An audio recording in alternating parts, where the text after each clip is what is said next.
welcome back to Just Women Live podcast. I'm Lynn. And I'm Sophie. And we're here to interview Julie Waters. It's so lovely to be here with you. That's fine. Lots of my Known things. as the Bad Bitch Hypnotherapist. Now, we met Julia actually online, but invited her to be a speaker at the last Just Women Live. And again, she was amazing and people wanted more. So we invited her to the podcast so we can learn a bit more about you and how we can come and see you and how we can use you. So what do you see most often in the women that you work with? Do you see the good results? Do you see... 100%. And thank you, both of you, for asking me to be with you today. It's such a pleasure because it's so... The reason I call my business Bad Bitch Hypnotherapy is, number one, being a bad bitch is whatever you make of it. It's not always red lipstick. It's not always high heels. It's whatever. It's living a life that feels good to you, you know. And everywhere I went, I was just seeing women that were just burnt out and just overwhelmed, trying to balance spin all the plates. And I can see how amazing women are. And I know, like, we all know amazing women, but they don't believe that. And so it's a privilege when I work with my clients that I want to help them start to realise how amazing they are. But when they come to me, they will typically come, as I said, they'll feel very overwhelmed. They just don't know where. It's almost even like, how did I get to this space? How have I got here? Because it's like, it's not a overnight transformation. Sometimes it will feel that way, but it's a gradual build up. And it's like, sometimes you can think of it like a Coke bottle. It's like, if you shake the bottle once, twice, probably be okay. But if you keep shaking that bottle, eventually you'll explode.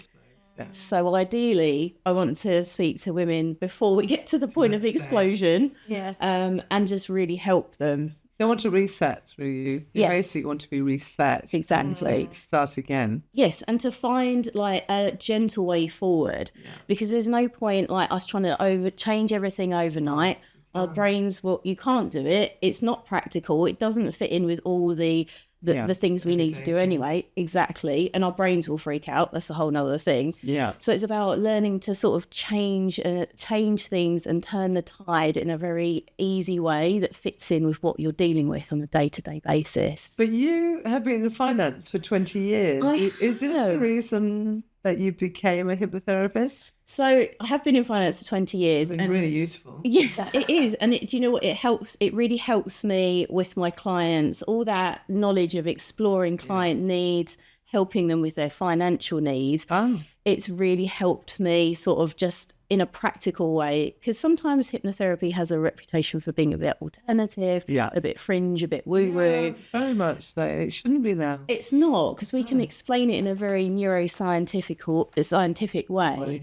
And also what I can do with like my finance background is I can bring in all that practical like skills of like extracting client needs, what they want, and we can apply it to where we are currently. It's pretty quite simple for you, so it's quite easy because you're looking from above. Yes, it's so much easier with numbers and things like that. So women who are either going through a divorce and they don't know what to do with their finances, do they split their home up, do they split their family? It helps to talk to you, for you to be that person above. Exactly. And because I have been in finance, I'm very blessed because I've met amazing women throughout my whole career, and the chances are I can like recommend other people that can support them on their journey. Yeah. Because it's a very lonely place when and like we all go through like mental health challenges at one time or another, but it just feels like you are the only person going through it. So if we can just like help, like support you and help you feel like you're not on your own, that in itself is very powerful. So I've never been to a hypnotherapist. So what does it entail? So when do you feel like you're a bit of a holistic therapist and that you have to find out all about their problems and then go through a treatment process, or how does it work? What happens when we come to you? That's a really great question. So like when the mode of hypnotherapy that I do is solution focused hypnotherapy. So what we'll do typically in a session is we'll talk about the problem. We'll talk about like we don't want you to sort of reactivate all the stress chemicals and everything by going through it in a lot of detail, but we'll talk about what's going on, but we'll talk about it in a solution focused way. So what we're going to do to move forward. Your brain has an amazing capacity when you sleep, called REM sleep, to process trauma, everything and the stress you've got going on. Your brain can do that through when you sleep. Yeah. What we're aiming to do in session is to just talk about how we can move you gently forward. So typically a session will be, we'll talk about what's going on, and then we'll do a lovely element of relaxation at the end. Because the idea of the reason we talk about what we want to do and then we do the relaxation is because it's giving your brain that space to think about how we're going to instigate the changes. And you can think about it in a similar way to, you know, when you're in the shower or you're driving and you have a great idea and it comes to you just like that.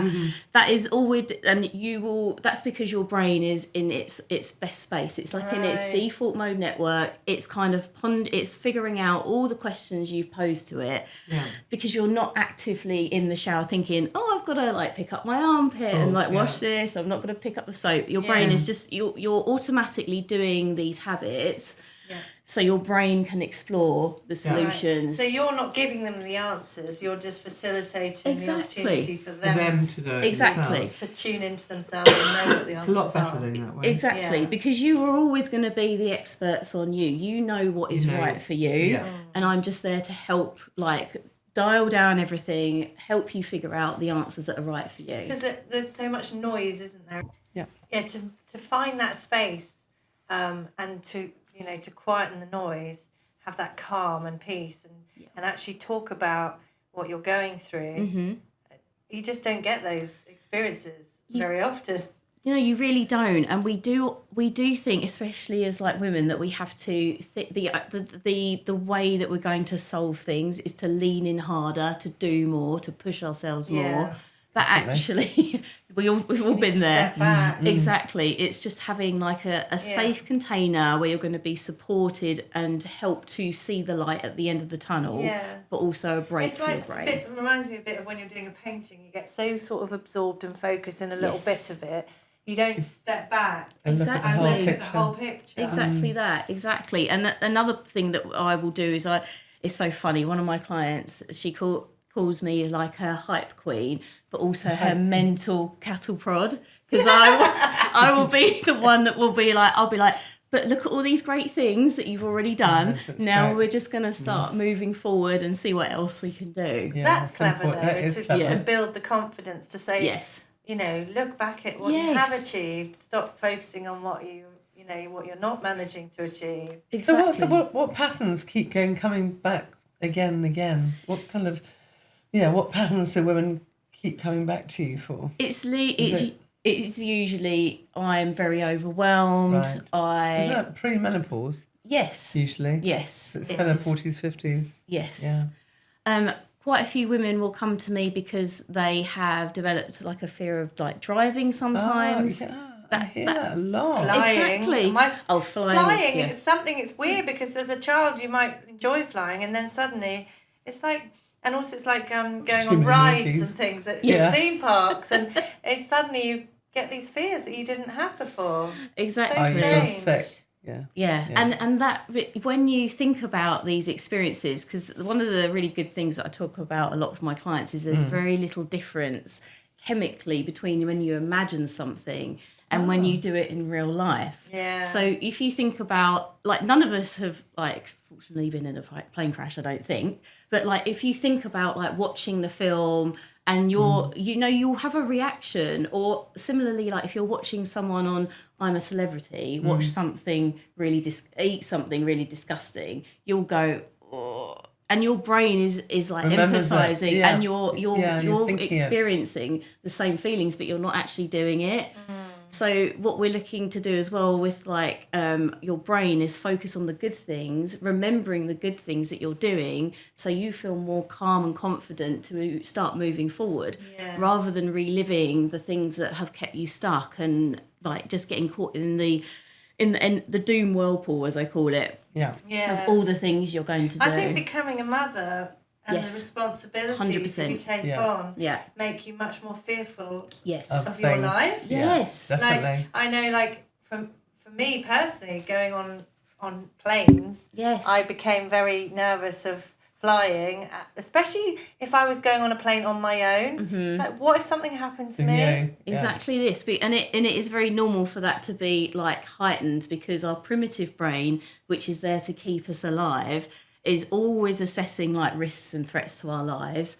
Then when we have little people to take care of, it's then 10x, and it goes up even more, because now not only are we responsible for keeping ourselves alive, but our primitive brain will be like, if something happens to me, something will happen to my children. Exactly. Yeah. And so it just I agree with it that. starts to Completely. really heighten.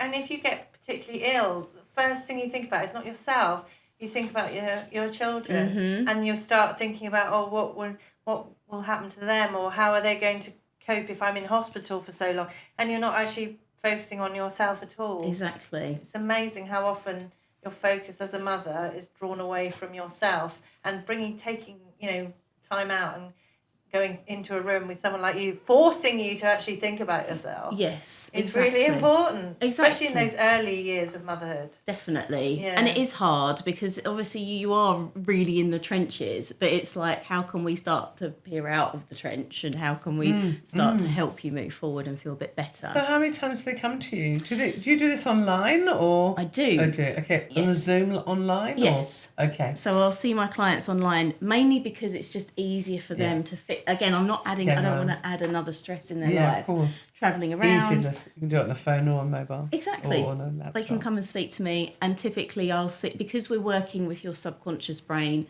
that relaxation element.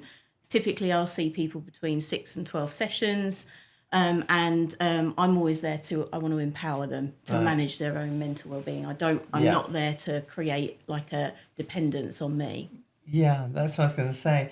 So you really about 6 to 12 6 to sessions 12. max. Yes. You really wanted to get it over with by then. Some people will get it, like some people's brains will be like, I know what we're trying to do here. Right. So it'll take suddenly like, click it. yes, Yeah. it will be like 4 sessions. Some take a And then they little might longer come than back 12. as a refresh. Exactly that. Yes. I'm something new comes up. very impressed with if you can turn a person off smoking. My sister tried hypnotherapy and it didn't work, but I think it's very much about It's a habit. you wanting to give up. And I Exactly. think maybe she was told by everyone she should give up, but she didn't want to give up. The smoking one is interesting. There's got to be a very strong will with the person. to. Yeah. Exactly. So on a scale of 1 to 10, as in 1, you're like, I'm happily smoking all day, every day. And 10 is like, I have to give up. You need to kind of be on a 7 to 8. Exactly. Yeah, definitely. exactly. Yeah. For No it to really hypnotherapist or land. no habit breaker can stop it, because it'll just go back. They might stop for like a week. Yes, and it's about like what the benefits. It's sometimes less about the cigarette, as in having, especially for women, having that pause, because typically now you have to go outside. Yes. You have to take that moment. Forces you. Exactly, it forces And it forces you you to have space. sometimes, I think, to have a bit of a moment to yourself. Exactly Or with some that. people, it forces you to have a conversation with someone outside work. So, yeah, I think there's so many attachments to certain things. I think the giving up side of what you do, there's a very much a strong element of having that person very much, definite that this is what they want to achieve. Exactly that. And if you can't perform miracles, No. if they're not willing to change, then it doesn't matter what you do. Exactly You're that. not going to get them to. It's that willingness to change, and that's Yeah. where like we can move people forward. Yeah, sure. it's really impressive how you can do that. So what do you think is most misunderstood about anxiety and burnout? Most misunderstood.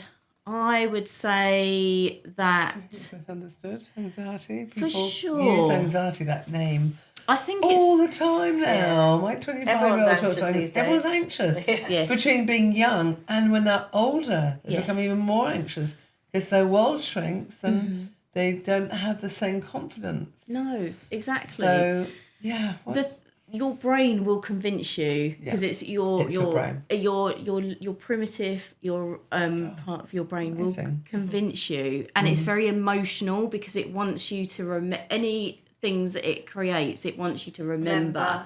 Yeah. And therefore it will like add on emotion Yeah. onto them, so it will make you feel like this is insurmountable. Wow. I'm the only person that's ever been here. Yeah. And it's like... It's so true. It's like a learned behaviour. And that's why I get particularly worried when I see children saying they're anxious. Yeah. Because you think, if you're anxious now, How are you going to Yes. cope what's it later going to on? be like for you later on? It's true. They do that at school. It's for school work usually. Yes. Like before GCSEs. I hate that word being used for kids. They Yes. I can understand, yes, they're worried or they're nervous, Yeah, they're but I'd rather nervous. give I it think another they're label nervous. in my Yeah. mind, because Yeah. anxiety for me is a learnt behaviour.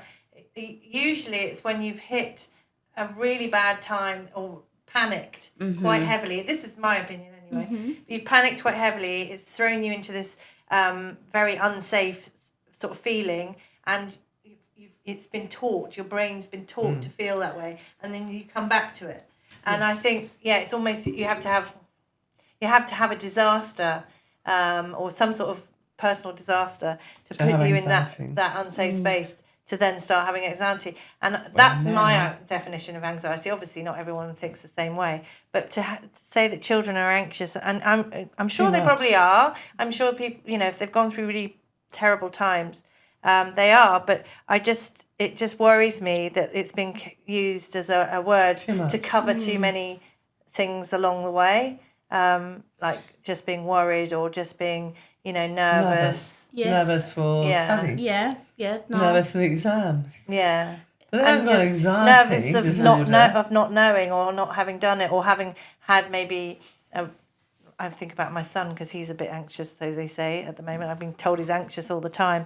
But I really want to get to the bottom of what it really is. I don't think it's all about the big word anxiety. I think there's so many things that he's just feeling overwhelmed at the moment. Exactly that. Yeah. And it's like I do feel like I see it with a lot of clients as well, because obviously what we went through with COVID and how it was like on a dime, everything went overnight.